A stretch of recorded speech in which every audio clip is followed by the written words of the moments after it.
Committee করে তাদের উন্নয়নের কাজ করবে। হিন্দু ভাইদের অধিকার আছে তাদের সম্পত্তির, এতে তাদের ডেভেলপমেন্টের জন্য, তাদের উন্নতির জন্য কাজ করবে। তো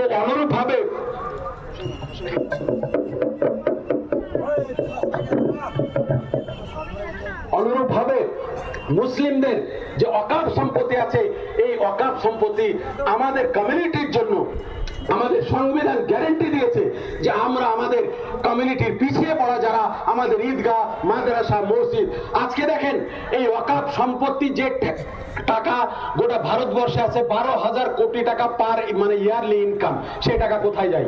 সেই টাকা যদি আমাদের মাদ্রাসা মসজিদকে দেওয়া হয়, আমি বলতে চাচ্ছি এই পশ্চিমবঙ্গে যতগুলো আমাদের নিজামের পাবলিক মাদ্রাসা আছে, প্রত্যেকটা মাদ্রাসার হেড মুদাররিসের 50,000 টাকা বেতন দিলে আমাদের টাকার অভাব হবে না। প্রত্যেকটা মাদ্রাসায় digital classroom, computer with computer, digital classroom এবং কম্পিউটার সহ যদি মাদ্রাসার প্রত্যেকটা ক্লাসরুমকে সাজানো হয়, ওয়াকফ সম্পত্তির টাকার অভাব পড়বে না। অথচ আজকে নেতা নেত্রীরা দখল করে আছে।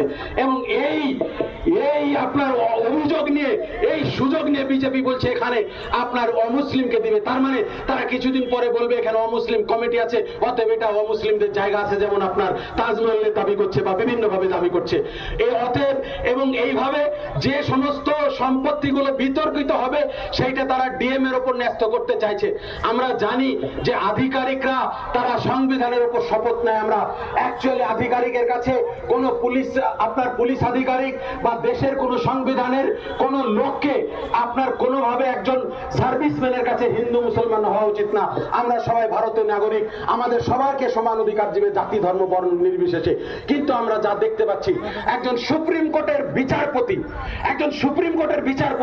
বলছে ওইখানে কোন রকমের মন্দিরের প্রমাণ পাওয়া যায়নি এবং বাবরি মসজিদ ভেঙে অন্যায় করা হয়েছে, কিন্তু আমি রায় দিলাম ওখানে বাবরি মসজিদ করো, দিয়ে বিজেপির সদস্য এমপি হয়েছে, রাজ্যসভার এমপি। এর মানে কি? তার মানে বিচার ব্যবস্থা, আপনারা জানেন পার্লামেন্টে এবং রাজ্যসভায় অনেক আইন পাশ হয়ে এখনো রাষ্ট্রপতি সই করার টাইম নাই, এখনো সই হয়নি। অনেক পুরনো আইন আগে পাশ হয়েছে। রাষ্ট্রপতি কাঠপুতুল, মানে সরকারের কাঠপুতুল, উনি ফাটাফাট সর্বপ্রথম কে আগে সই করে দিয়েছেন, মানে কলম নিয়ে বসেই ছিলেন আগে সই করার জন্য। তো এই হচ্ছে আমাদের পরিস্থিতি।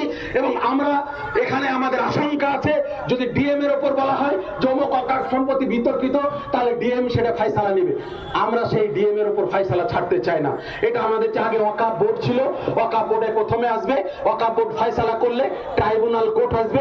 এটা যে আমরা শুধু মুসলমানরা করি তা করি না, আগে থেকে আইন মতোই হয়। এবং আপনার বড় বড় যারা আধিকারিক অফিসার তারা মুসলিম হতে হবে, এই নিয়মও হয়।